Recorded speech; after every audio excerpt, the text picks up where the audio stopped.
polvere e puzza. Mamma, suggerisce una cosa. Mi sono accorto che intorno a mezzanotte ti fai pesce in mare. Guarda, ne puzzane compare. Non esagerare, se no ti distrugge la mezza e non lo sai più.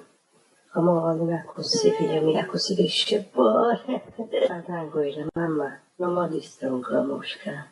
Pesce buona, figlio mio, perché me la rapporano pure a me. E resta dove cicere. Guarda là. Ma che è l'albero che fate tra le varie puzze? Fammi vedere che fate che la faccia mia. Ah. Che sta moneta, te ne proprio l'adoro rapite fagioli. Allora l'adoro le mutande toi che non te lava una settimana.